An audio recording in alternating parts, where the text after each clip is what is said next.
إن تنصروا الله ينصركم ويثبت أقدامكم.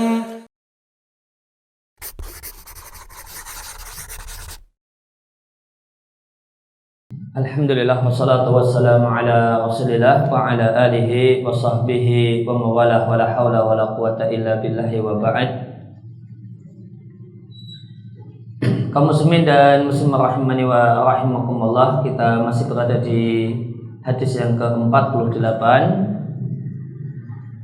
Disampaikan oleh pensarah hafizallahu ta'ala, al-khaslatu tsalitsatu, perkara yang ketiga atau sifat yang ketiga yang merupakan sifat munafik kecil adalah apa yang Nabi sebutkan dengan sabdanya, jika bertengkar melampaui batas.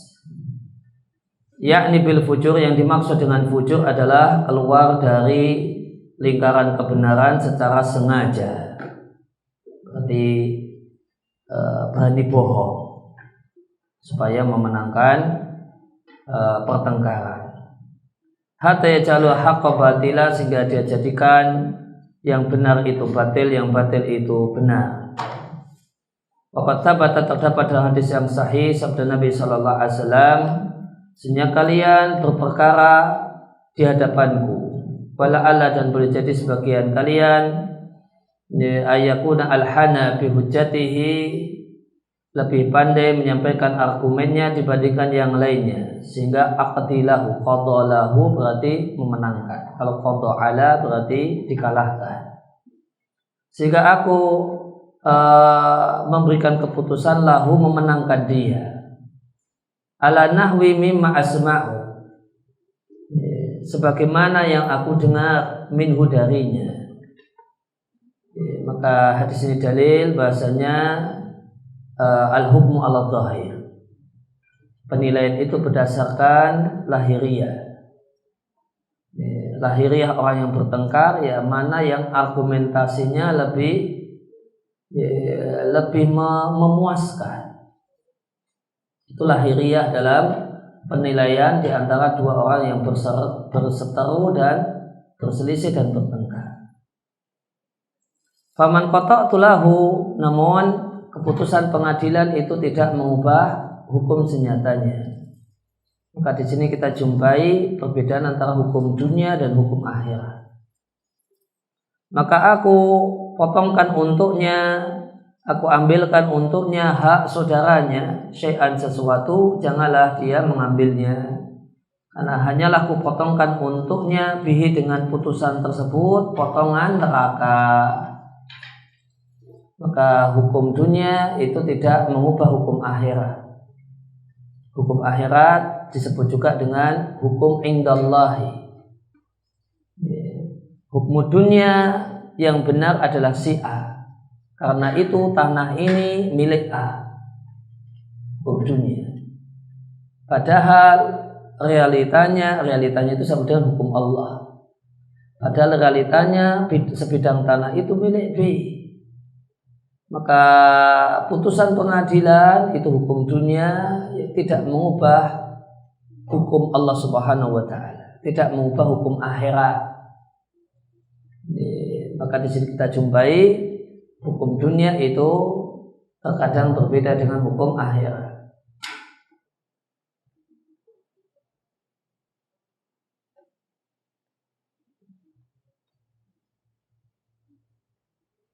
Dan boleh jadi hukum akhirat itu kita katakan wallahu a'lam, dan hukum dunia kita tegaskan.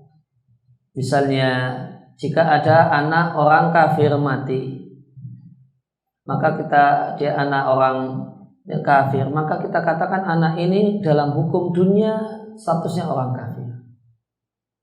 Ya, gimana nasibnya di akhirat? Wallahu a'lam. Menurut satu pendapat, wallahu a'lam.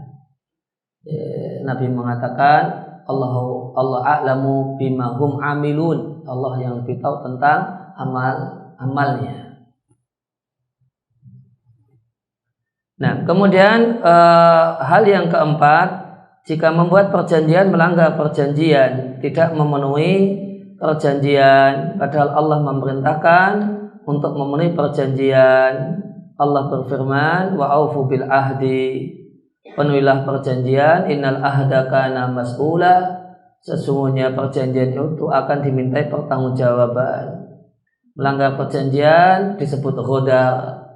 Ghodar itu haram dan ini berlaku dalam semua perjanjian, baik perjanjian antara muslim dengan muslim ataukah muslim dengan non muslim, semacam perjanjian gencatan senjata. Dan Allah Ta'ala memerintahkan dalam kitabnya untuk memenuhi perjanjian dengan orang-orang musyrik jika mereka tetap komitmen dengan perjanjian mereka. Aqamu ala uhudihim, saya terjemahkan dengan komitmen dengan perjanjian mereka. Dan mereka tidak membatalkan sedikit pun dari klausul perjanjian mereka.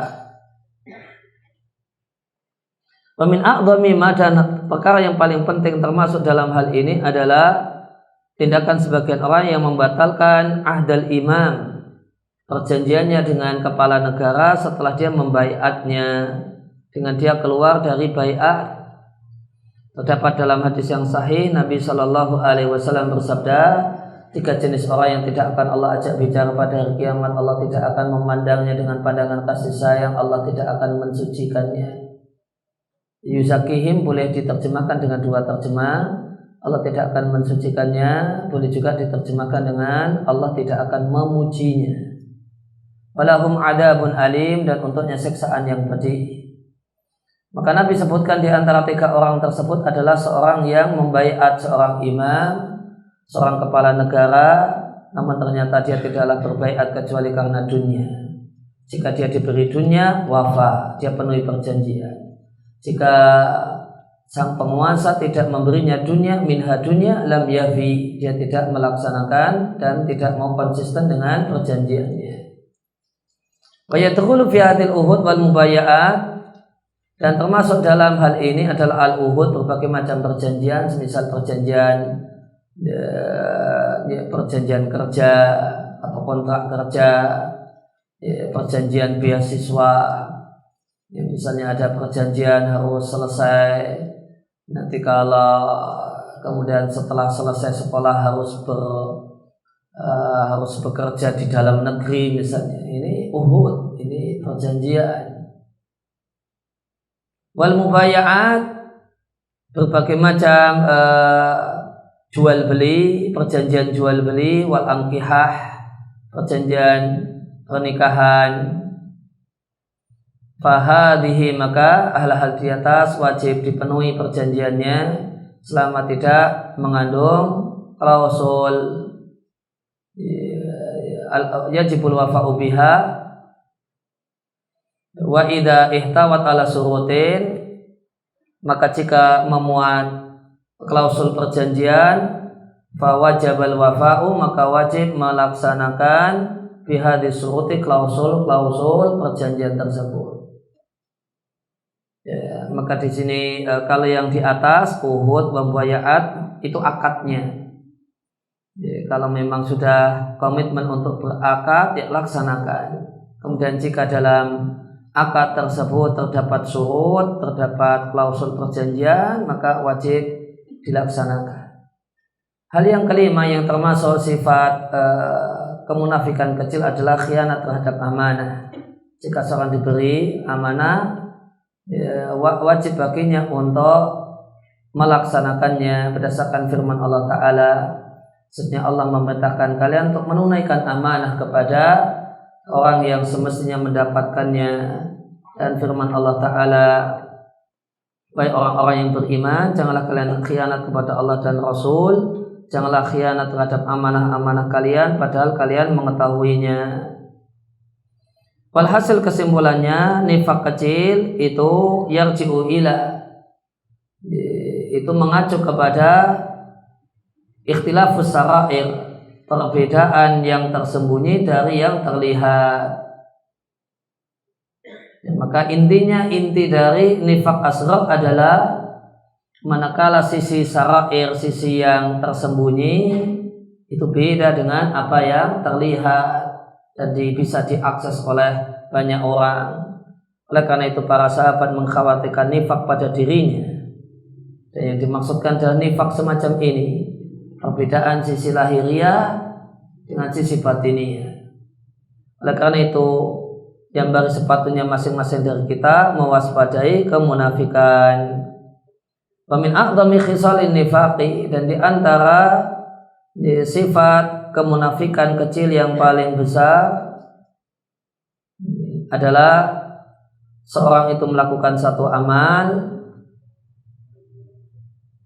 dan dia nampakkan kalau maksudnya adalah wajah Allah, kebaikan dan akhirat, padahal pada hakikatnya amal yang dia lakukan itu sekedar liyatawassala bihi, sekedar dijadikan batu loncatan untuk tendensi yang lain.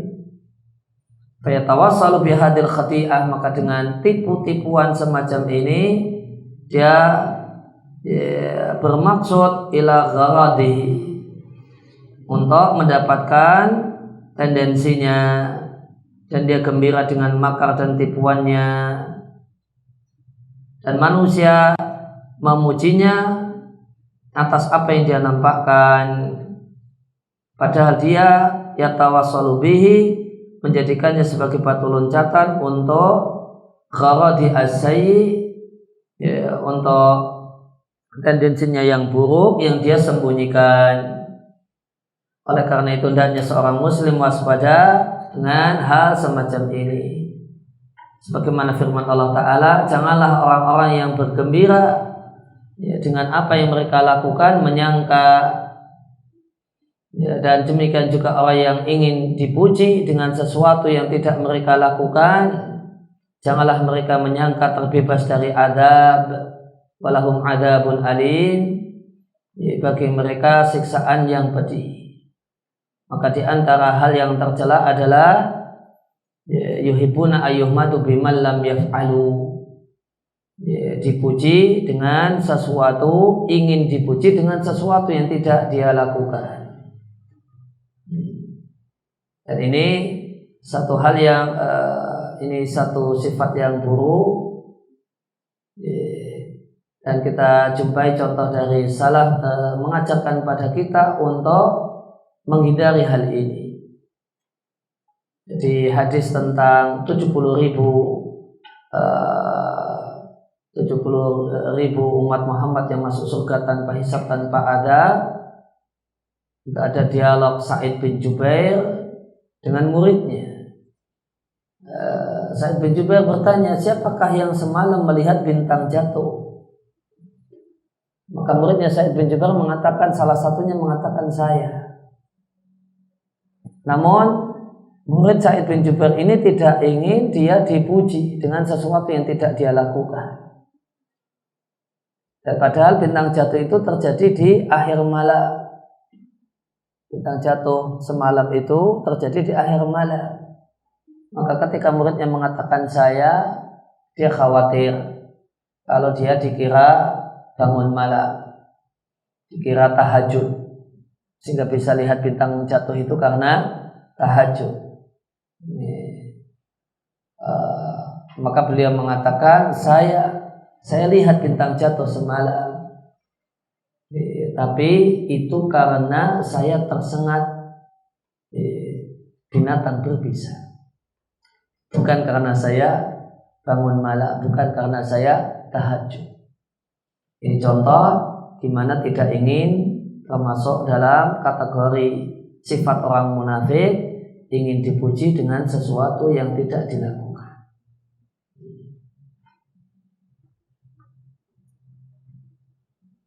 Ayyuhmadu biman lam yaf'alu. Maka beliau mengatakan, beliau melakukan, memberikan kalimat hal-hal yang berpotensi menyebabkan orang memujinya, beliau tutup, beliau cut, ya, dengan menambahkan kalimat tanpa diminta.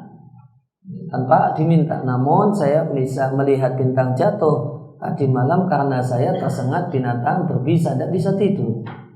Nah, karena itu saya lihat bintang jatuh.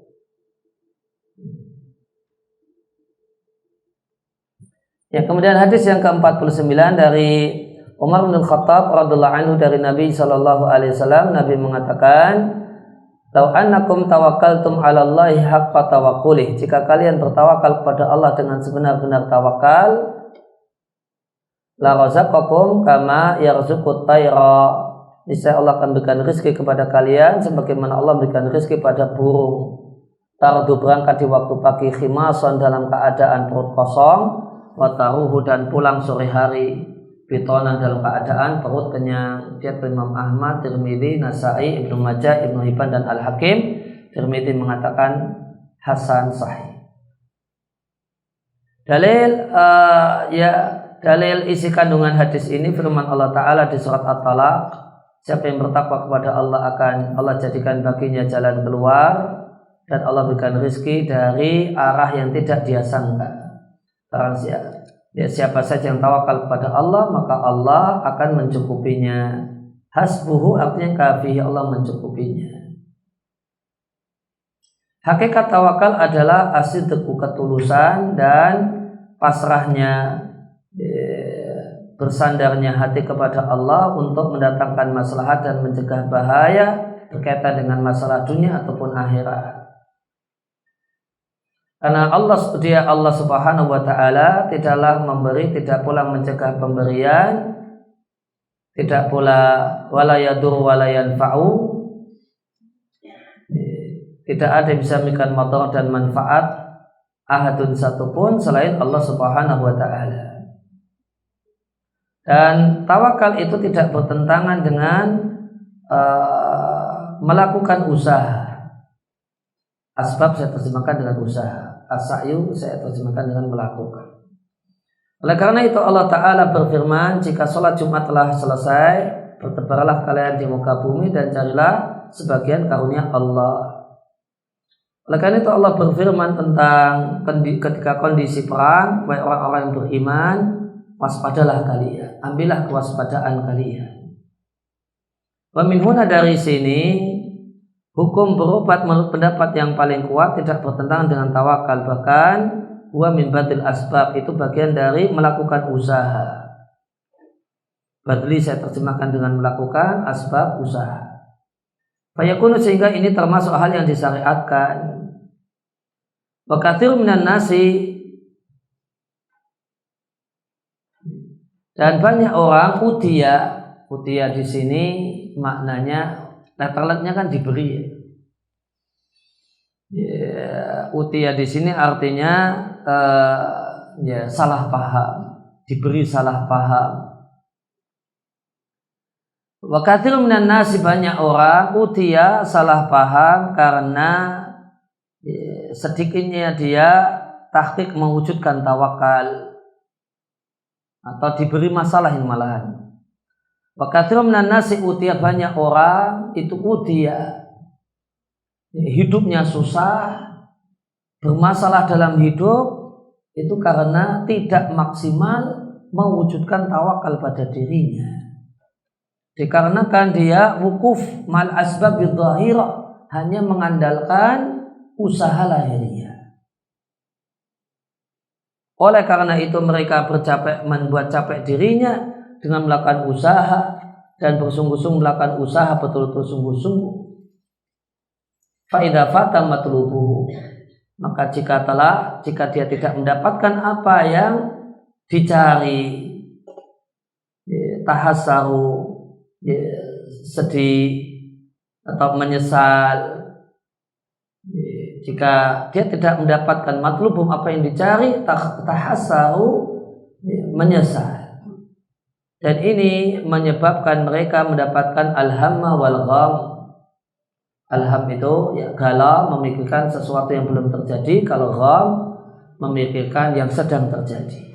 Dan ini adalah disebabkan kelemahan tawakal. Oleh karena itu seorang itu rubama boleh jadi tidak mendapatkan rezeki atau sebagian rezeki disebabkan dosa yang dia lakukan. Ya, maka banyak orang itu tidak mendapatkan kelancaran, apa yang diharapkan, ya, tidak lancar apa yang dicita-citakan, itu sebabnya karena kurangnya tawakal dengan pengertian terlalu mengandalkan usaha lahiriah, kurang bersandar kepada Allah Subhanahu wa Ta'ala. Maka melakukan usaha batul asbab itu tidak bertentangan dengan tawakal. Oleh karena itu para nabi alaihimussalam mereka mempekerjakan diri mereka. Mereka bekerja, khususan terutama yang punya keluarga, maka wajib baginya untuk melakukan yatadawala al-asbab, melakukan usaha min ajli dalam rangka bisa menafkahi dirinya, setelah itu keluarganya. Maka laki-laki itu harus kerja. Ya, laki-laki itu harus kerja. Ya, kata orang mungkin satu hal yang baik, ya tidak harus punya pekerjaan tetap. Yang penting tetap bekerja. Tidak harus punya pekerjaan tetap, namun yang penting tetap bekerja. Artinya di PHK ya ganti yang lainnya. Tetap bekerja, selalu bekerja. Ya, itu kemuliaan laki-laki. Kalau laki-laki ya tidak bekerja, malah kemudian tidak menafkahi, malah dinafkahi, dia tidak punya kemuliaan di depan istrinya dan di depan mertuanya. Tapi laki-laki yang mulia di depan istrinya, di depan anaknya, di depan mertuanya, ya, laki-laki yang bekerja.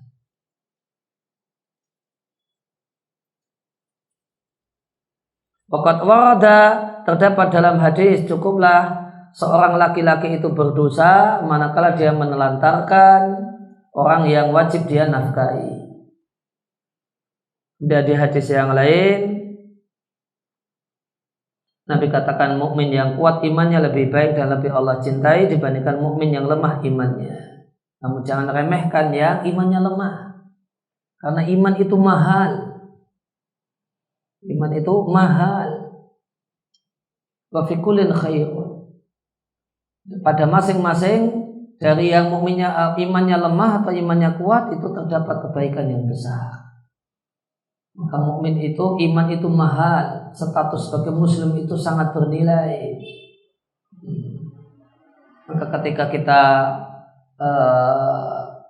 membahas, di satu sisi kita membahas buruknya bid'ah dan bahayanya ahli bid'ah, ketika bid'ah itu tidak membatalkan imannya, wajib diingat bahasanya keimanannya itu mahal.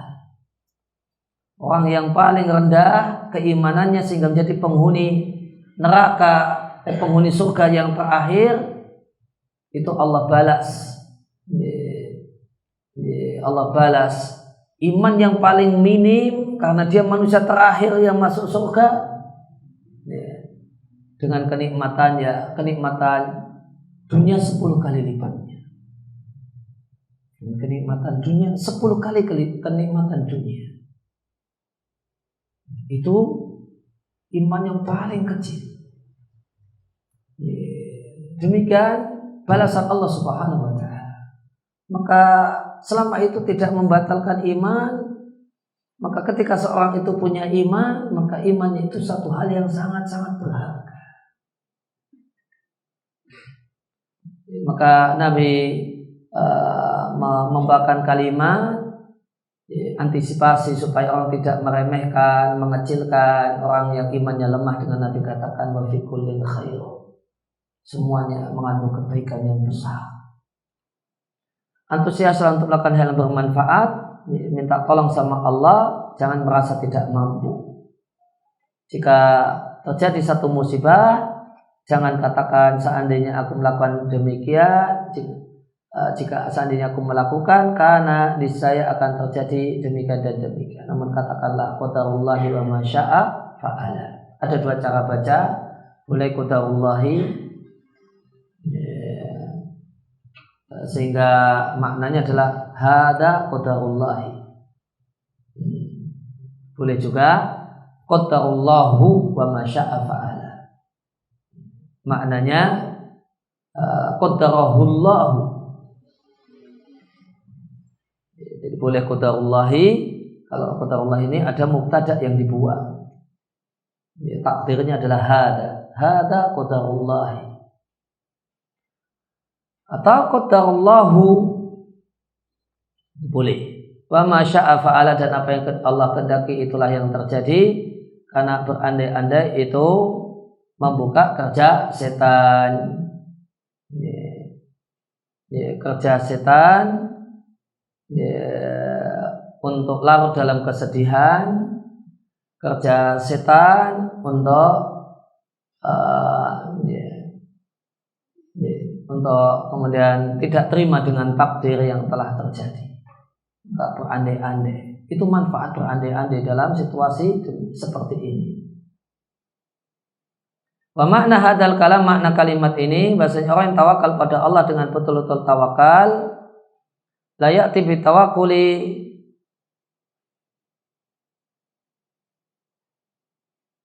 la ya'ti bitawakuli, dia tidaklah datang dengan tawakal kemudian dia menjadikan tawakal sebagai sebab tercukupinya dirinya mendapatkan kecukupan dari Allah dengan rezeki. Oleh karena itu Nabi sampaikan dalam hadis, kalian tawakal pada Allah dengan betul-betul tawakal. Fala budda minal amrayni ma'an, maka ada dua hal ma'an sekaligus. Ma'an terjemahnya sekaligus. Pertama melakukan usaha, yang kedua hati bersandar kepada Allah Azza wa Jalla. Dan Allah Azza wa Jalla telah menjanjikan dan menjamin rezeki makhluk.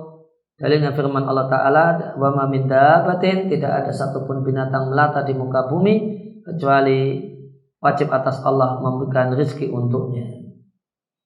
Dan Allah Ta'ala wa ka'in, dan betapa banyak min dabbatin, hewan yang melata, la tahmilu rizqaha, engkau tidaklah memikul rezekinya. Allah ya yarzuquha wa iyyakum. Bahkan Allah lah yang memberikan rezeki, Allah lah yang memberikannya rezeki dan kepada kalian. Wa huwas samiul alim, dan dia Allah Maha mendengar lagi Maha mengetahui. Dan di antara buah tawakal adalah ridha dengan takdir. Dan wa man wakala umurahu ilallahi, dan siapa yang menyerahkan urusannya kepada Allah, radiya bima yartadihi lahu rabbuhu, maka dia akan ridha dengan apa yang Allah ridai, wa yakhtaru, dan yang Allah pilih. Wa man kana kadzalika, dan siapa yang demikian sungguh dia telah mewujudkan tawakal. Kemudian hadis yang terakhir yang ke-50 dari Abdullah bin Bishr, atan Nabi sallallahu alaihi wasallam rajulun, ada seorang yang datang menemui Nabi sallallahu alaihi wasallam dan mengatakan, sesungguhnya syariat-syariat Islam qad kathurat alaina, itu telah banyak menurut kami.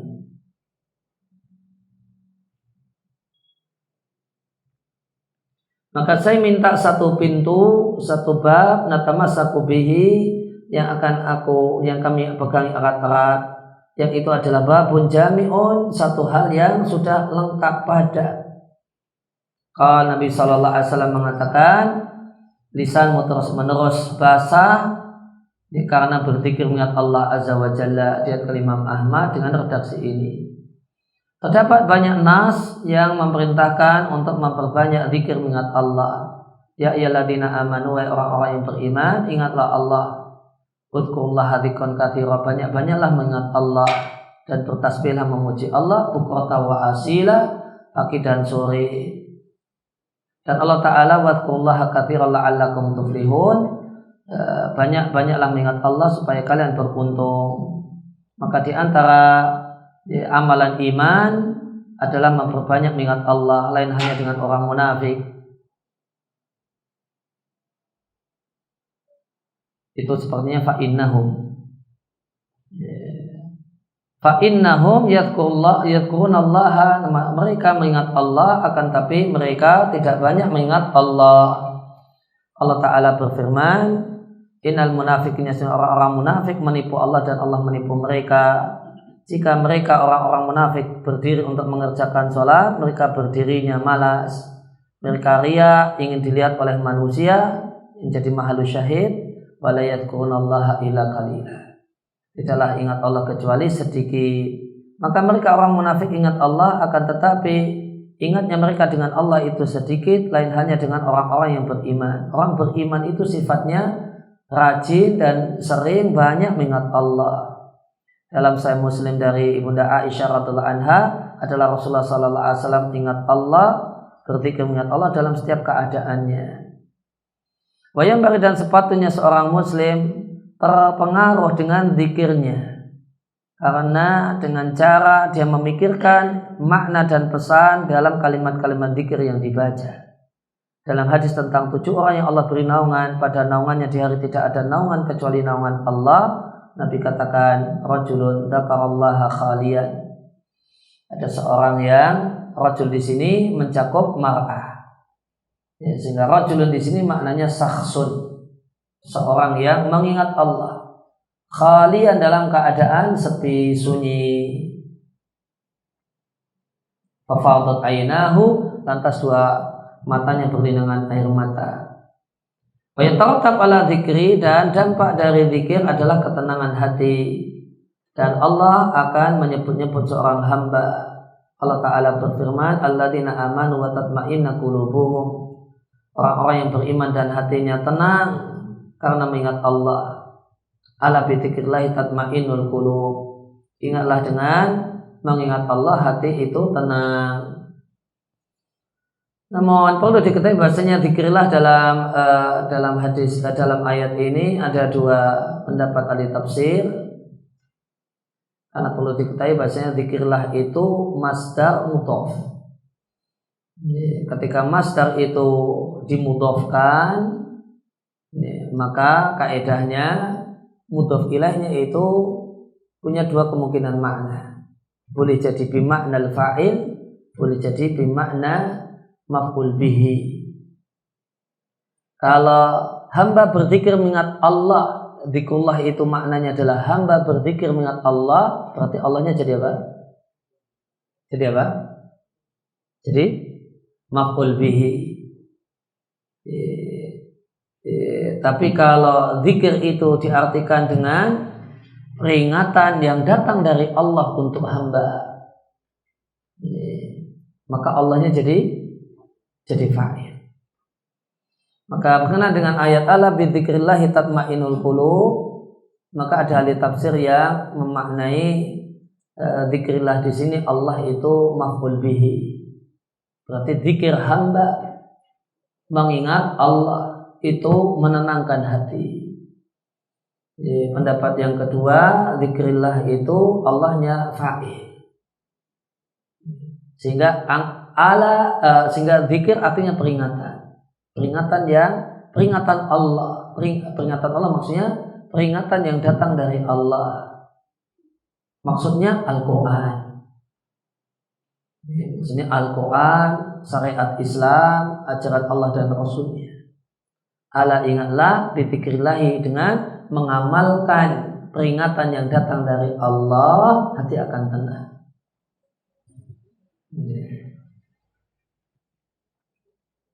Dan perlu diketahui tafsir yang dirajihkan oleh Ibnul Qayyim untuk ayat ini itu tafsir yang kedua. Demikian yang dipilih oleh Ibnul Qayyim bisa dijumpai misalnya di Tafsirul Qayyim li Ibnul Qayyim. Jadi sehingga maknanya ala ingatlah bidzikrillahi, dengan mengamalkan peringatan yang datang dari Allah, yaitu Al-Quran, hadis Nabi, dan melakukan berbagai macam ibadah dan ketaatan, tatma'innul qulub, hati akan mendapatkan ketenangan.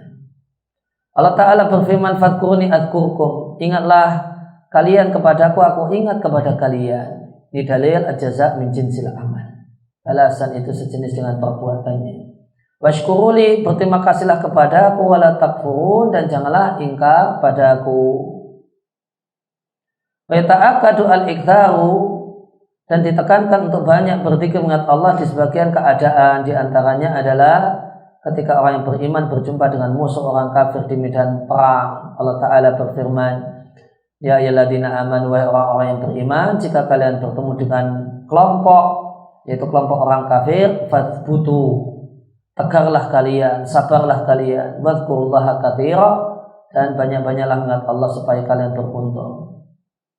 Demikian juga setelah selesai beribadah, maka ditekankan untuk banyak berzikir. Fa idza qataitum manasikakum fadhkurullaha, jika kalian telah menyelesaikan manasik haji kalian, ingatlah Allah. Kemudian Allah Subhanahu wa taala di surat Al-Jumu'ah, fa idza qutiyatis shalatu fantasiru fil ardi, jika sholat Jumat telah diselesaikan, bertebarlah kalian di muka bumi, carilah sebagian karunia Allah, dan banyak-banyaklah mengingat Allah supaya kalian beruntung. Berzikir mengingat Allah dengan lisan disyariatkan dalam semua waktu, meskipun ditekankan di sebagian waktu, semacam setelah selesai sholat fardu. Demikian juga setelah selesai sholat subuh sampai terbit matahari, setelah selesai sholat asar sampai tenggelam matahari, sebagaimana firman Allah Ta'ala, wasabbih bihamdi rabbika qabla tulu'i syamsi wa qabla ghurubiha.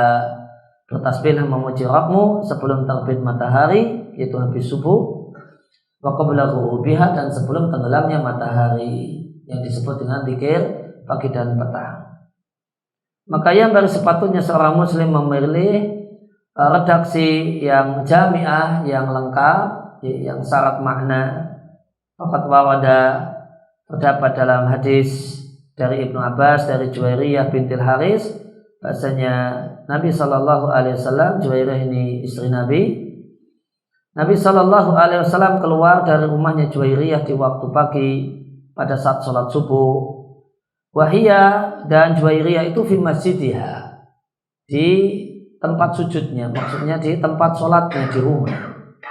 Tsumma raja'a, kemudian Nabi kembali ba'da'an adha, kembali ke rumah Juwairiyah karena hari itu gilirannya Juwairiyah adha di waktu duha.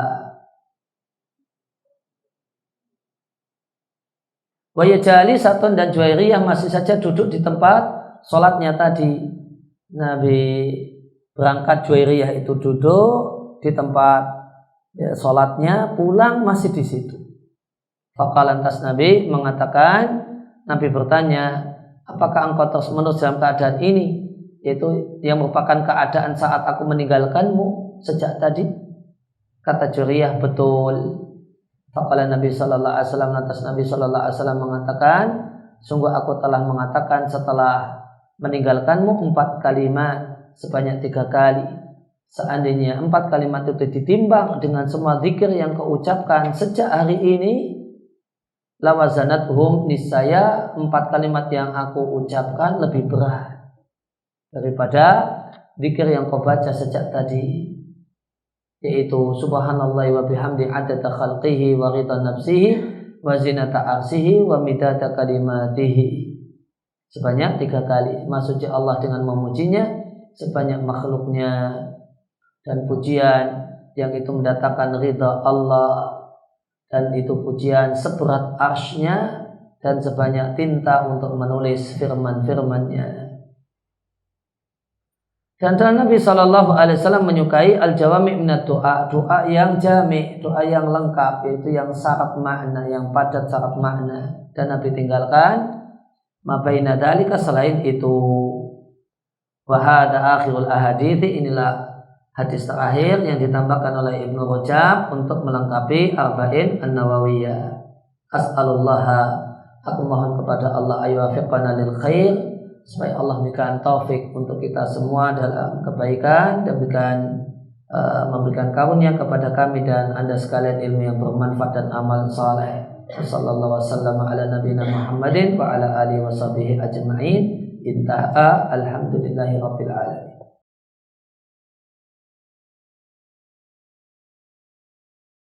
Alhamdulillah, wassalatu wassalamu ala rasulillah wa ala alihi wa sahbihi wa man tabi'ahum bi ihsanin ila yaumidin, amma ba'd. Kaum muslimin dan muslimah rahimani wa rahimakumullah, di kesempatan sore ini kita akan mulai membaca Al-Arba'un Al-Qalbiyah, 40 hadis seputar hati, karya Syekh Muhammad bin Shalih Al-Munajjid hafizallahu ta'ala wa wafaqahu. Kita mulai dari muqaddimah di halaman 7. Al-Muqaddimah. Muqaddimah itu bisa dibaca muqaddimah, bisa dibaca muqaddamah. Ada 2 cara baca. Innal hamdalillah nahmaduhu wa nasta'inu wa nastaghfiruhu wa na'udzu billahi min shururi anfusina wa sayyiati a'malina. Man yahdihillahu fala mudilla lahu wa may yudlil fala hadiya lahu. Wa asyhadu an la ilaha illallah wahdahu la syarika lahu wa asyhadu anna Muhammadan 'abduhu wa rasuluh. Amma ba'du. Faqad warada, terdapat dari Nabi sallallahu alaihi wasallam motivasi untuk menghafal 40 hadis. Dan Motivasi ini terdapat dalam sebuah hadis yang diriwayatkan dari banyak jalur, namun tidak ada satupun layaklu tidaklah lepas satupun dari jalur-jalur tersebut dari pembicaraan tentang kelemahannya. Bahkan para ulama hadis telah sepakat hadis motivasi menghafal 40 hadis itu hadis yang dhaif dan tidak valid meskipun jalurnya banyak, sanadnya berlimpah. An-Nawawi rahimahullah ta'ala mengatakan para hufaz, para pakar hadis sepakat kalau itu hadis yang dhaif meskipun banyak jalurnya. Kita lihat catatan kaki 1. Hadis itu punya banyak redaksi. Di antara redaksi yang paling populer, man hafidha ala ummati, siapa yang menghafal ya untuk umatku 40 hadis min amri diniha, tentang masalah agama, Allah akan membangkitkannya sebagai ahli fikih dan aku akan jadi pemberi syafaat dan saksi yang membelanya pada hari kiamat. Lihat kalau Baihaqi dalam Syu'abul Iman, Baihaqi mengatakan ini adalah matan yang masyhur di antara manusia, walaysa lahu isnadun sahihun, namun tidak punya sanad yang sahih. Faqad qama ghairu wahidin min ahli ilmi, sejumlah ulama telah mengumpulkan 40 hadis min ahadis nabawiyah, hadis Nabi yang sahih dan terkenal. Di antara mereka ada yang ista'nasa fi dzalika bihadzal hadis. Iktinas itu lawan dari iktimad. Iktimad itu dalil pokoknya. Kalau isti'nas itu dalil penguat, bukan pokok. Yang mereka isti'nas menguatkan pendapatnya dan tindakannya itu dengan hadis di atas, hadis dhaif di atas. Jadi ada yang karena hatinya tambah mantap karena hadis di atas. Namun hadis dhaif di atas bukan jadi dalil pokoknya, pegangan pokoknya. Ada juga ulama yang niatnya adalah qasada, bermaksud untuk menyampaikan hadis-hadis Nabi dan menjelaskannya kepada umat. Ada juga yang niatnya adalah meneladani ulama yang telah mendahuluinya, mimman sannafa fil arba'in, yang menulis buku 40 kumpulan hadis, kumpulan 40 hadis. Kemudian di antara ulama ada yang mengumpulkan 40 hadis tentang usuluddin, tentang akidah. Ada yang 40 hadis tentang tentang hukum fikih, ada 40 hadis tentang jihad, ada 40 hadis tentang zuhud, ada 40 hadis tentang adab, dan sebagainya fil khutbah, 40 hadis tentang khutbah-khutbah Nabi dan maksud-maksud yang lainnya. Dan ulama yang paling populer menulis di bidang ini adalah Al-Imam Abu Zakaria Yahya ibn Syaraf An-Nawawi. Ya, beliau punya kunyah Abu Zakaria, namun beliau tidak punya Zakaria karena beliau tidak menikah sampai akhir hidupnya. Fasannafa, beliau menulis kitab tentang kumpulan hadis, kumpulan 40 hadis. Beliau kumpulkan di kitabnya itu ahadis masyhurat. Ya, kalau Imam Nawawi arba'innya itu hadis-hadis masyhurat al-kuliyah, hadis-hadis yang kuliah, hadis-hadis yang cakupannya luas, yaitu hadis-hadis yang menjadi madaruddin, poros agama.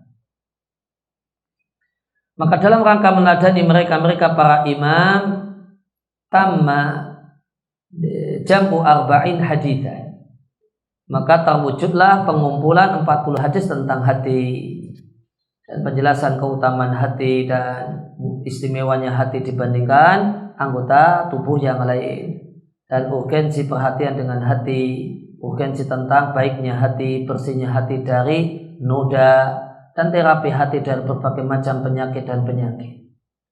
Walaysa i'timadan, bukan karena mengandalkan atau berpedoman pokok alama dengan hadis yang diriwayatkan tentang keutamaan mengumpulkan 40 hadis, akan tapi dalam rangka menjaga ilmu dan menyebarluaskan ilmu dan mengumpulkan hadis Rasulullah sallallahu alaihi wasallam, kemudian menjelaskannya dan menjelaskan kosakatanya yang asing, menjelaskan kandungan hukumnya, adab yang terkandung di dalamnya, lantas menyimpulkan fawaid atau kandungan-kandungannya, wan nikatihi, nikat jamak dari nukat, nukat dari kata-kata nuktah itu poin menarik yang ada di situ. Nabi Shallallahu Alaihi Wasallam menyampaikan, semoga Allah memberikan wajah yang ceria kepada seorang yang mendengar minna dari kami syai'an satu hadis, lantas dia sampaikan hadis itu sebagaimana dia dengar. Boleh jadi orang yang disampaikan padanya ilmu lebih paham daripada orang yang mendengar langsung. Ubah di sini litaklil, kadang, tapi itu sedikit tidak banyak. Orang yang disampaikan padanya ilmu lebih paham tentang apa maksud ilmu itu daripada orang yang dengar langsung dari sumber ilmu. Namun ini sedikit,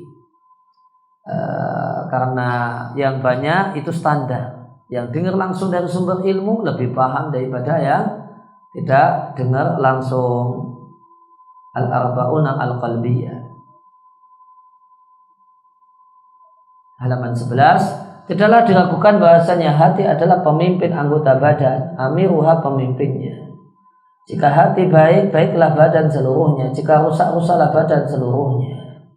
Maka baiknya gerak-gerik hamba dengan anggota badannya, dan dia menjauhi hal-hal yang haram, jaga diri dari hal yang subhat, itu semua tergantung kebaikan gerak hatinya. Maka jika hati itu saliman, hati itu bersih, tidak ada di dalam hati itu kecuali mencintai Allah dan mencintai apa yang Allah cintai, kemudian punya rasa takut kepada Allah, takut terjumus dalam hal yang Allah tidak sukai, maka akan baiklah seluruh gerak anggota tubuhnya seluruhnya. Dan akan muncul karena hal tersebut, akan muncul menjauhi hal yang haram seluruhnya. Watawakid dan jaga diri dari hal yang subhat. Hadawan karena waspada, ya, tidak ingin terjumus dalam hal yang haram. Sebaliknya, jika hati itu rusak, maka istaula alaihi, hati itu dikuasai oleh itibau hawa, mengikuti hawa nafsu, mencari apa yang dia sukai meskipun itu Allah benci. Maka rusaklah gerak anggota tubuhnya seluruhnya, akan terdorong untuk melakukan semua maksiat dan melakukan hal-hal yang subhat, bihasabi sesuai dengan itibau hawal qalbi, mengikuti hawa nafsu. Oleh karena itu dikatakan, ya, bahasanya hati itu adalah raja bagi anggota tubuh yang lain. Sedangkan baqiyatul a'dha, anggota tubuh yang lain itu junuduhu, bagikan tentaranya yang patuh. Yang mengatakan hati itu raja itu sahabat Abu Hurairah. Wahum ahada, dan mereka anggota tubuh, mereka para tentara ma'ahada, di samping ini adalah tentara-tentara yang taat pada rajanya. Munba'ithuna fi ta'atihi, mereka itu adalah orang yang semangat untuk mentaati rajanya dan melaksanakan perintah-perintah rajanya dan tidak menyelisih rajanya dalam satu hal, dalam satu pun hal. Maka jika rajanya baik, maka tentara-tentara ini baik. Jika rajanya rusak, maka tentara-tentara ini bihadil mathabah, dengan gambaran ini, dengan kedudukan ini, fasidah, rusak dan tidaklah bermanfaat di sisi Allah di hari akhir nanti kecuali al-qalbus salim, hati yang bersih. Sebagaimana firman Allah Ta'ala di surat Asy-Syu'ara, yauma la yanfa'u malun wala banun, akhirat adalah hari tidaklah bermanfaat harta dan anak kecuali orang yang datang menghadap Allah dengan hati yang bersih. Dan hati yang salim adalah hati yang terbebas dari berbagai macam penyakit, wal makruhat kuliha, dan semua hal yang tidak disukai. Itulah hati yang tidak ada padanya selain mencintai Allah dan apa yang Allah cintai, rasa takut kepada Allah, dan khawatir hal-hal yang menjauhkan dari Allah.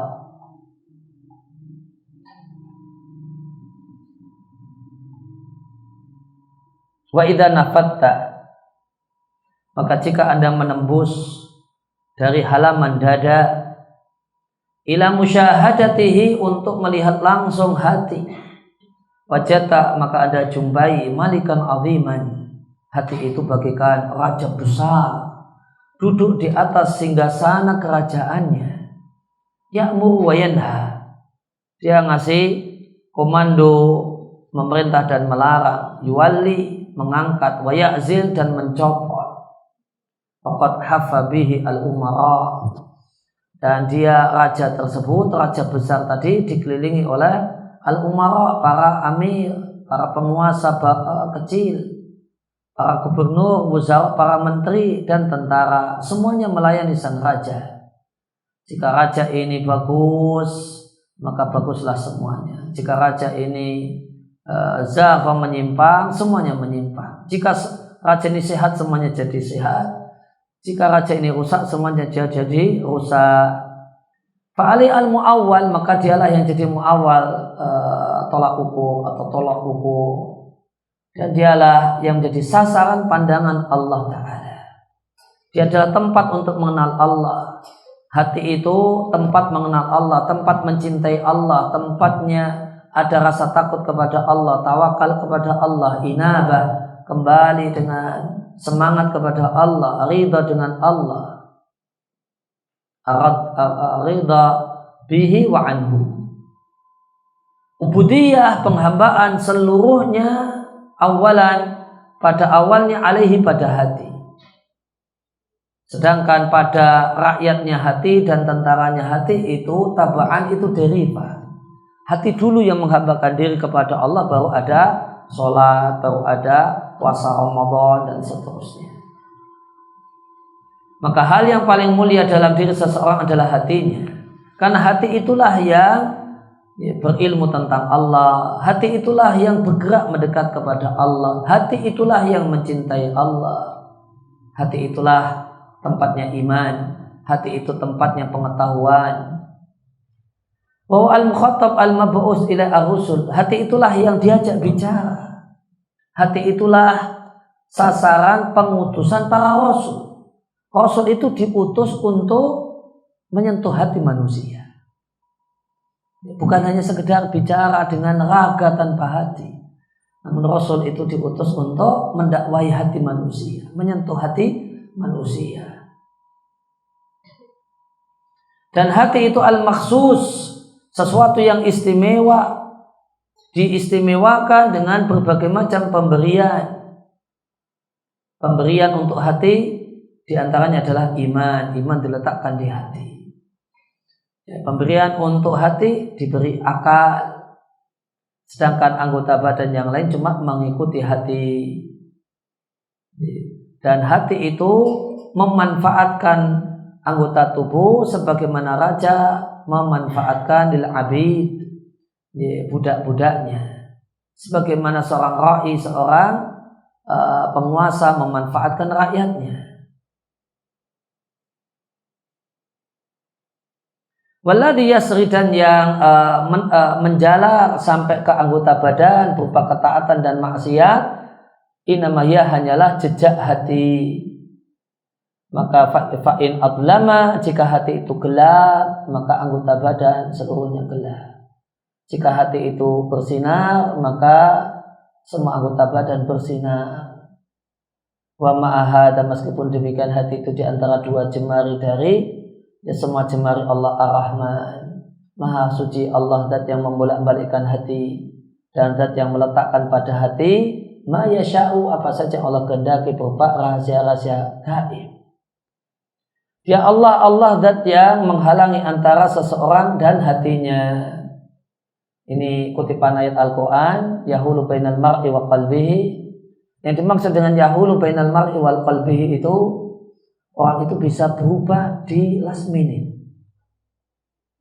Ada orang yang berencana jauh-jauh hari, seminggu, 2 minggu sebelum hari H, jam H, itu sudah bikin rencana mau begini. 5 menit terakhir, gara-gara satu hal, semuanya dibatalkan. Gak ada jadi. Enggak jadi. Boleh jadi orang itu disusun rapi-rapi, orang tuh mau pergi, mau safar, ini sudah disiapkan, ini macam-macam nanti skedul perjalanan begini-begini dan seterusnya. Di menit-menit terakhir dia katakan saya nggak jadi pergi. Itu namanya Allah menghalangi seseorang dengan hatinya. Boleh jadi orang itu sudah berencana nikah gitu. Itu udah 6 bulan lewat. 6 bulan yang lewat. Kemudian tiba-tiba di 5 menit terakhir ada apa gitu. Kemudian akhirnya saya nggak mau nikah. Kalau bapak maksa saya nikah, saya kabur. Itu padahal sudah 6 bulan direncanakan. Itu namanya Innallaha yahulu bainal mar'i wa qalbi. Allah menghalangi hatinya sehingga di last minute hatinya berubah. Dengan perubahan yang tidak bisa lagi di otak-atik.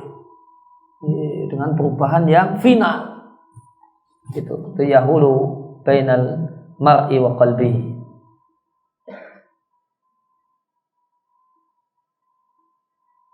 Dan Allah itu ya'lamu mengetahui apa yang terkandung dalam hati berupa ketaatan dan kualitas agama. Allah membolak-balikkan hati sebagaimana yang Dia kehendaki. Dan kemana dan di mana Allah kehendaki. Allah berikan wahyu yaitu ilham di hati para kekasihnya. An aqbil ilayya, datanglah menghadap kepadaku. Maka hati para kekasih Allah segera wa qamat, berdiri di hadapan Rabbul Alamin. Dan Allah tidak menyukai bangkitnya hati selain kekasihnya.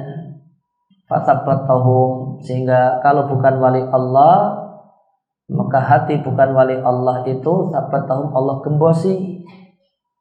Dan dikatakan padanya, sudahlah duduklah bersama orang-orang yang duduk, tidak perlu datang menghadap Allah Subhanahu wa ta'ala. Sekian kutipan dari At-Tibyan fi Aqsamil Quran karya Ibnul Qayyim.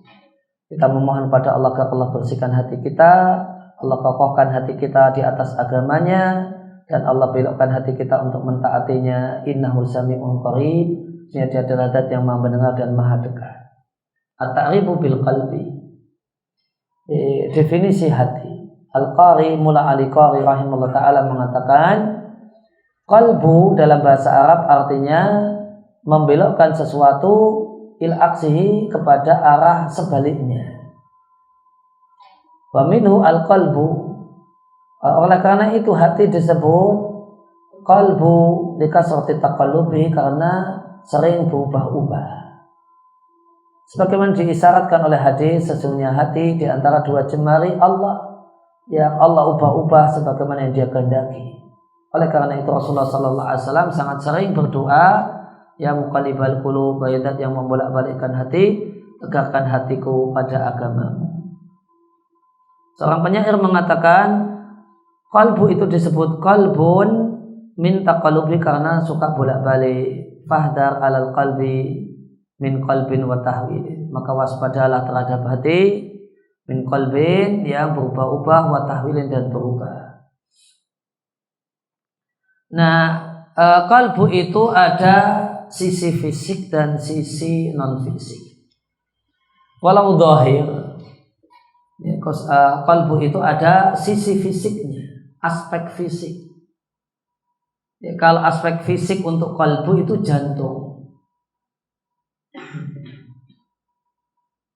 Ya, aspek fisik dari qalbu itu, ya, aspek biologis dari qalbu itu jantung, mudghah, segumpal daging, ya, mudghah sonabariyah. Kita lewati dulu al-muda'ah, yang terletak fitajwib di rongga kosong di sebelah kiri dada. Dada sisi kiri. Wa huwa, dan dia adalah mahalul latifah al-insaniyah, tempat hal yang lembut pada sisi yang kecil atau lembut pada manusia. Oleh karena itu kesolihan dan kerusakan dinisbatkan kepadanya.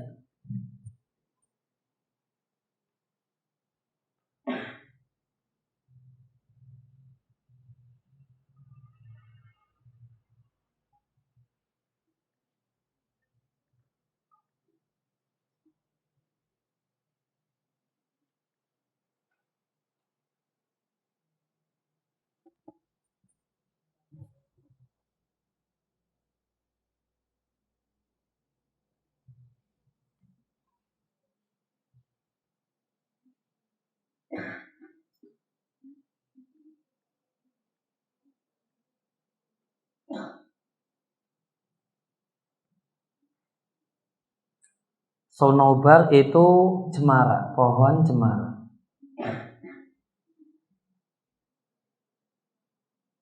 Dia adalah sekerat daging yang bentuknya seperti cemara. Terletak di tajwid ruang kosong sisi dada sisi kiri. Kemudian batin ada aspek non fisik dari hati, dari qalbu. Wa latifah nuraniyah rabbaniyah al-alimah. Satu hal yang lembut, nuraniyah bercahaya, pemberian Allah al-alimah. Yang latifah itu berilmu.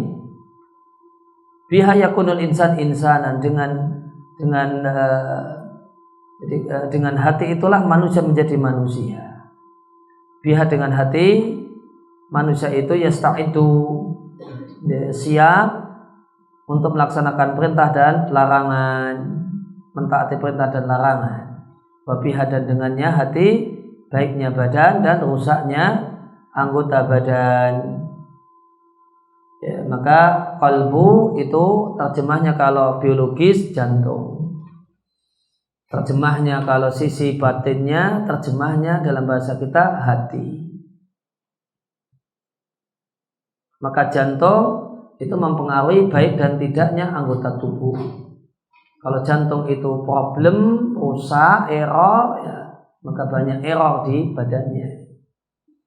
Sedangkan sisi batin, hati, qalbu dalam artian hati itu mempengaruhi baik dan tidaknya perbuatan anggota tubuh.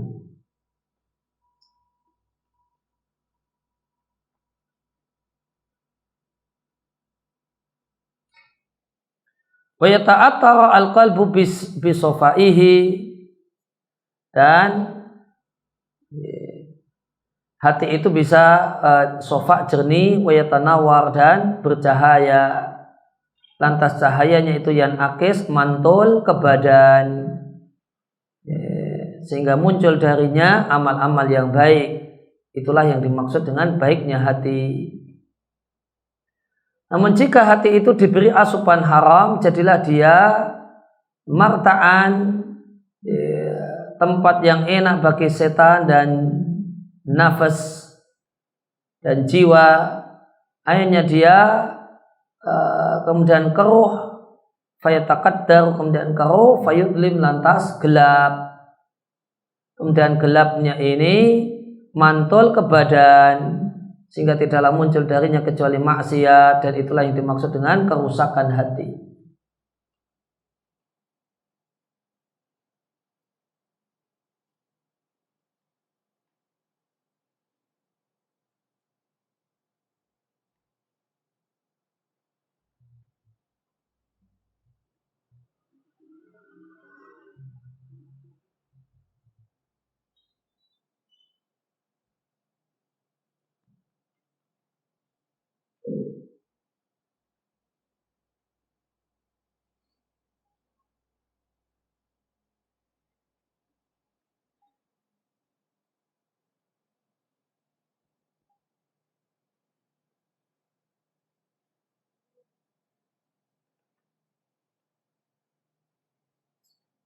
Ta'attara bil makan artinya tertahan atau ya, tertahan.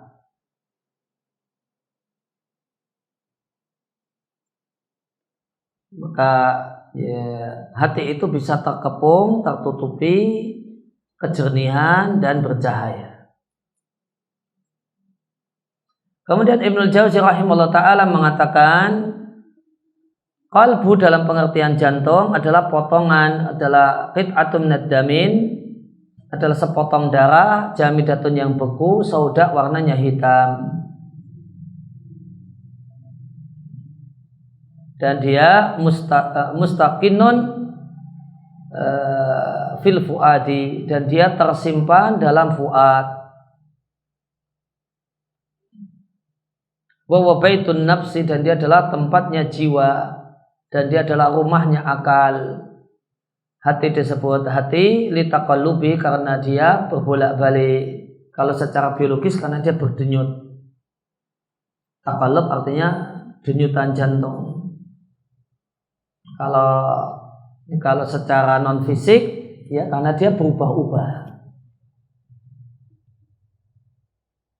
Wakilah, dan ada yang menjelaskan hati itu disebut qalbu li'annahu khalisul badani, karena dia intinya badan. Al-Hafidz Ibnu Hajar mengatakan hati disebut qalbu karena dia taqallubi fil umuri, karena dia bolak-balik dalam berbagai perkara, atau karena dia adalah khalisu ma bil badani, intinya badan. Karena inti segala sesuatu di bahasa Arab disebut qalbu. Atau ada penjelasan yang ketiga, karena dia diletakkan di badan dalam keadaan terbalik. Maka ada 3 penjelasan kenapa hati disebut qalbu atau jantung disebut qalbu. Karena dia berubah-ubah, atau kalau bahasa biologisnya karena dia berdenyut. Dan yang kedua adalah inti sesuatu, karena inti sesuatu adalah bahasa Arab disebut qalbu. Kemudian yang ketiga karena dia terletak, dipasang terbalik di badan. Beda antara fuad dengan qalbu. Ada yang berpendapat huwa itu sama dengan. Ada yang berpendapat fuad itu wasatul qalbi, bagian tengahnya qalbu atau bagian tengahnya jantung. Ada yang mengatakan fuad itu bagian dalamnya jantung. Ada yang mengatakan qalbu itu lebih khusus dibandingkan fuad dalam istiqmal, dalam praktek penggunaan dalam bahasa para ulama. Maka berarti di dalam fuad ada qalbu. Wakilah ghairu dzalika, dan ada pendapat yang lainnya. Ibnu Athir mengatakan fuad itu sama dengan qalbu, dan ada yang mengatakan fuad itu bagian tengahnya qalbu, ada yang mengatakan fuad itu penutup qalbu, sedangkan qalbu itu habbahnya, biji yang ditutup, dan qalbu itu suwaida'uhu, suwaida' qalbu itu relung hati yang paling dalam. Fuad jamaknya afidah. Qurtubi mengatakan qalbu terkadang disebut fuad. Berarti kata Qurtubi sama dengan qalbu qad yu'abbaru anhu bil fuad. Kalau mulai terlak, qalbu qad terkadang yu'abbar diungkapkan anhu qalbu itu dengan kosakata fuad. Terjemah bebasnya qalbu itu disebut juga fuad, disebut juga sadr. Dalilnya firman Allah Ta'ala, kadzalika linutsabbita bi fuadak, demikianlah kami hendak meneguhkan, menguatkan fuadak, hatimu. Demikian juga alam nasrah laka sadrak, bukankah telah kami lapangkan dadamu. Yang dimaksud fuad dan sadr di 2 ayat ini adalah hatimu. Waqad yu'abbar anhu, disebut juga qalbu itu dengan akal. Contohnya firman Allah Ta'ala, sesungguhnya dalam hal tersebut terdapat peringatan bagi orang yang punya hati, artinya punya akal. Kenapa demikian? Karena qalbu itu tempatnya akal menurut pendapat mayoritas para ulama. Sedangkan fuad itu tempatnya qalbu. Sedangkan dada itu tempatnya fuad. Maka dada itu yang lebih luas, di dalamnya ada fuad, di dalamnya ada qalbu. Dari Abu Hurairah radhiyallahu anhu, dari Nabi sallallahu alaihi wasallam, Nabi menyampaikan, datang kepada kalian penduduk Yaman, mereka adalah orang yang paling lembut hatinya. Araqu afidatan, paling lembut afidahnya, fuadnya, alyanu quluban, paling lembut hatinya. Dalam redaksi yang lain, penduduk Yaman itu araqu quluban, yang paling lembut hatinya, alyanu afidatan, yang paling lembut hatinya. Ibnu Athir mengatakan, qulub jamak dari qalbu, dan qalbu itu akhassu minal fuadi fil isti'mal. Dalam penggunaan para ulama, qalbu itu lebih khusus dibandingkan fuad. Wakilah dan ada yang mengatakan huma keduanya, qalbu dengan fuad itu qaribani minas sawa, ya, mirip-mirip. Dan berulang penyebutan dua kosakata ini ikhtilafi karena perbedaan lafaz keduanya, takidan untuk menegaskan. Dan qalbu segala sesuatu adalah intinya dan intinya. Al-Qadiyat rahimahullah ta'ala mengatakan fuad itu sama dengan qalbu. Kata Qadiyat, dua kosakata ini bermakna, maknanya sama. Diulang lafaz dua lafaz ini karena ikhtilafi, karena perbedaannya takidan untuk menegaskan. Wakil dan ada yang berpendapat al-fuadu fuad ibaratu an saya terjemahkan dengan adalah. Al-fuad ibaratu an, fuad itu adalah, atau fuad adalah batinil qalbi, sisi dalam hati. Wakil dan ada yang mengatakan al-fuadu ainul qalbi, fuad itu sama dengan qalbu. Wakil dan ada yang mengatakan qalbu itu akhassu minal fuad, lebih khusus daripada fuad. Ada yang mengatakan fuad itu penutup qalbu, sedangkan qalbu itu raganya. Al-Khattabi al-Syafi'i mengatakan, sabda Nabi, mereka penduduk Yaman lebih lembut fuadnya dan lebih lembut hatinya. Li'anal fuad, karena fuad itu penutup qalbu. Fa'idha raqqa, dan jika fuad itu lembut, nafadal qaul, maka kata-kata dan nasihat itu bisa masuk. Wa khalasa, dan bisa masuk ila ma wara'ahu, kebalik, bisa masuk kebaliknya. Namun jika fuad yang tadi penutup qalbu itu tebal, ya, jika dia ghaludha, tebal, maka ba'uda, sulit sampai ke dalam. Dan jika qalbu tadi isinya, isi fuad itu lembut, aliqa, maka nempellah semua yang bertepatan masuk ke dalamnya, semua yang masuk nempel di sana. Abu Mansur al-Azhari mengatakan Nabi melabeli qalbu dengan riqqah, sedangkan fuad dengan lin. Seakan-akan qalbu itu lebih khusus daripada fuad. Demikian dalam penggunaan para ulama dan bahkan Nabi. Oleh karena itu maka mereka mengatakan asabta habbata qalbihi, suwaida qalbihi. Suwaida itu relung hati yang paling dalam. Suwaida qalbi itu relung hati yang paling dalam. Qalbu yang paling gelap, artinya bagian yang paling dalam. Nah, itu sama dengan habbata qalbihi. Ada penyair yang membacakan syair, laital ghabarama hamatata qalbihi amrun bi ashumihi allati la tulghabi. Andai al-ghurab gagak roma memanah, amrun amar memanah hamatah qalbihi, hamatah hatinya, bi ashumi dengan anak panahnya, anak panah yang la tulghabi.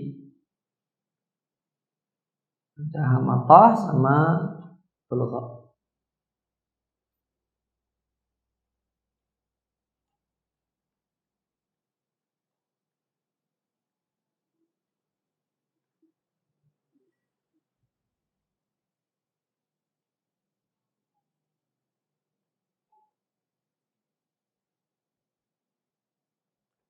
Hamata itu hurqatun fil halq, satu bagian di tenggorokan atau kerongkongan. arti kumata qalbihi, jantung itu. Berarti satu bagian di jantungnya.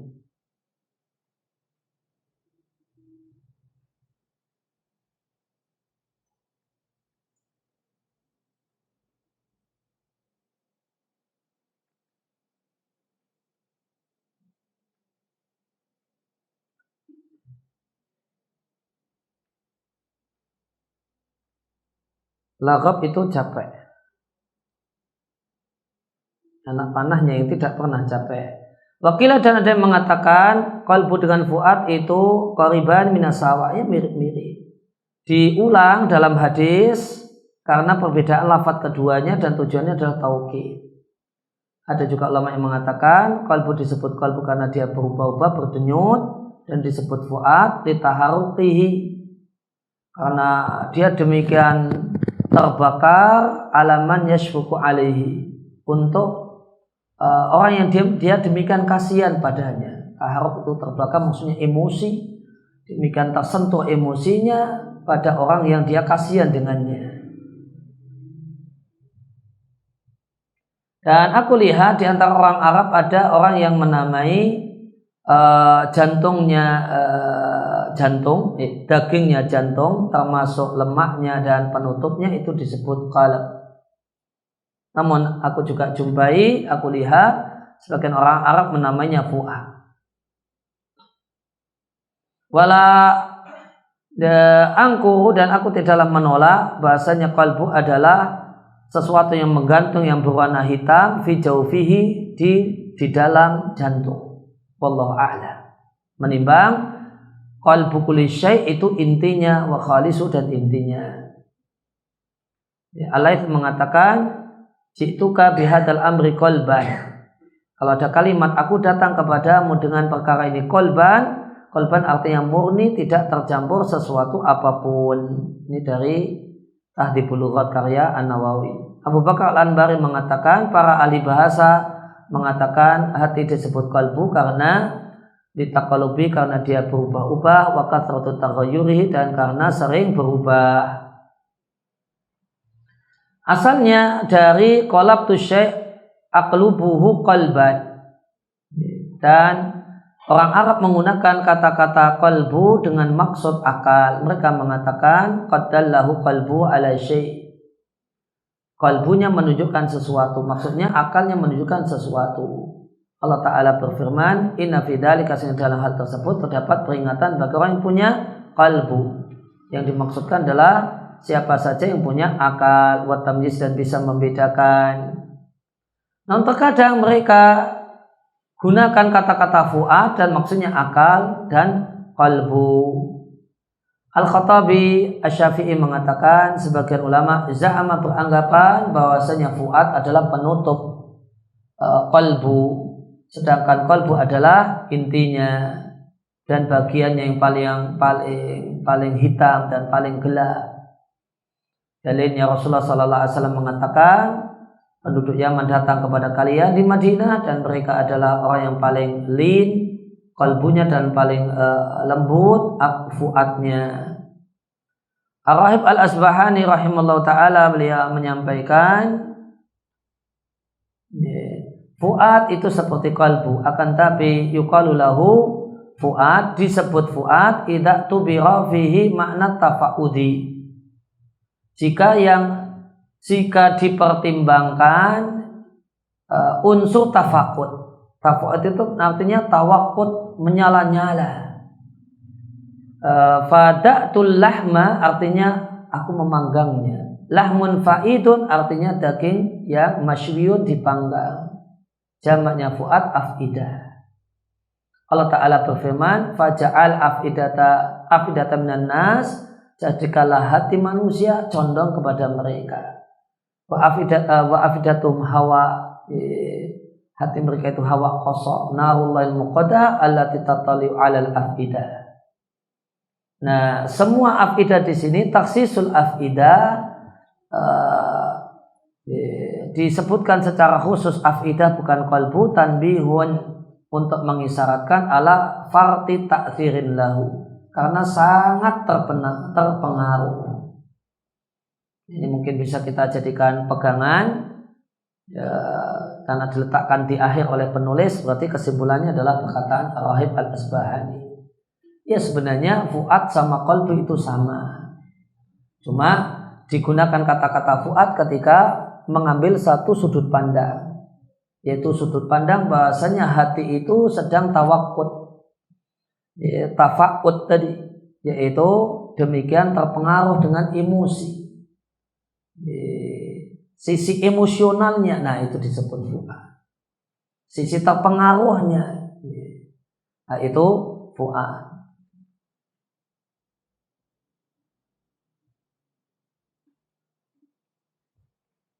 Ya, itu materi yang kita baca.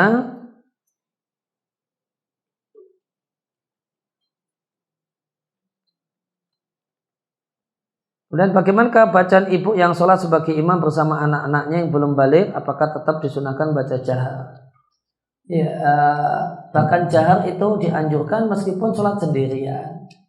Maka anak-anak yang kecil yang belum tamyiz, adanya mereka seperti tidak ada.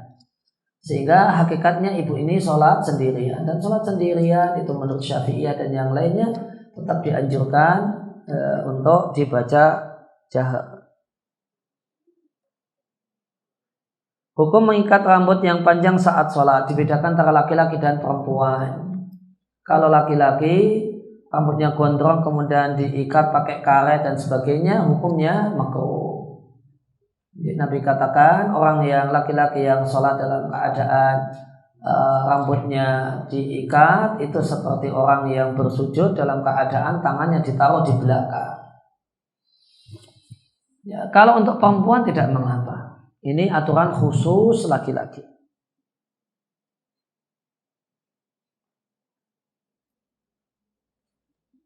Apakah futur adalah tanda hati yang sedang berbolak-balik? Betul sekali. Itu bagian dari takallubnya. Apakah tips khusus agar terhindar dari futur? Ya, segera menyadari ada hal yang harus diperbaiki, kemudian melakukan perbaikan. Dengan melembutkan hati, dengan mengingatkan hati.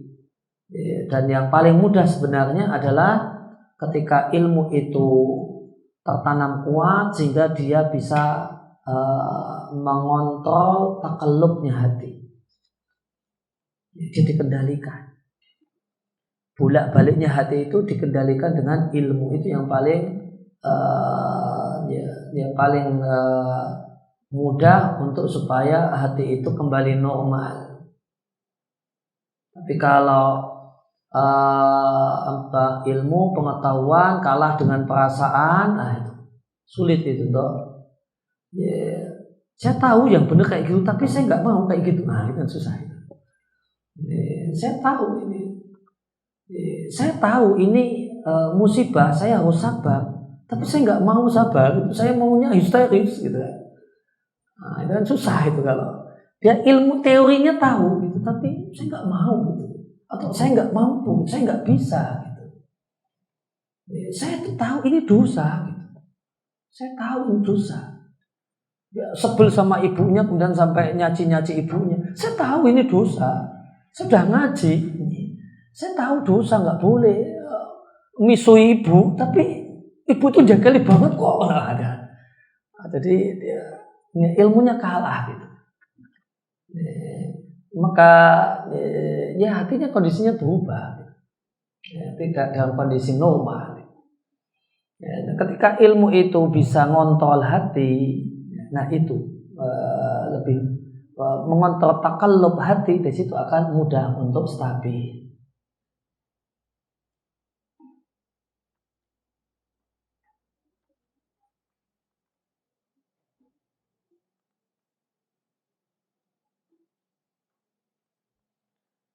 Bagaimanakah agar Allah membuat kita tidak berubah pikiran dari apa yang sudah kita rencanakan sejak lama? Tidak bisa. Ini maha kuasanya Allah. Itu menunjukkan bahasanya al-amru biyadillahi. Al-amru biyadillahi, bahasanya Allah yang menentukan. Penentu itu Allah.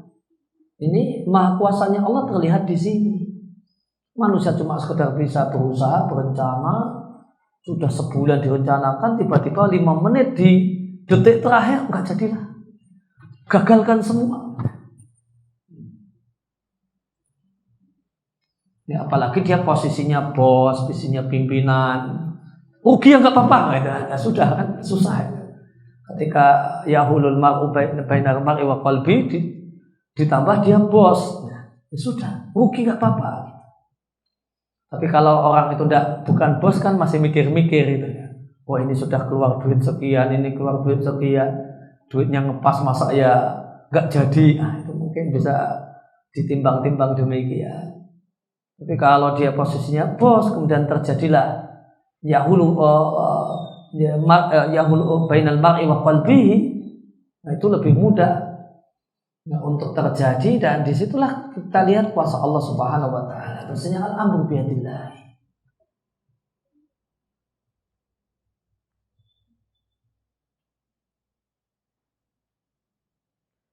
Kakak laki-laki saya punya anak angkat, bagaimanakah status mahramnya dengan saya? Bukan mahram. Kalau bukan anak angkat kan keponakan itu mahram. Kalau ini bukan mahram. Ya demikian. Ya, yang kita kaji wasallallahu ala nabiyina Muhammadin wa ala alihi washabihi wasallam wa akhiru da'wana alhamdulillahirabbil alamin subhanakallahumma wa bihamdika asyhadu an la ilaha illa anta astaghfiruka wa atubu ilaik.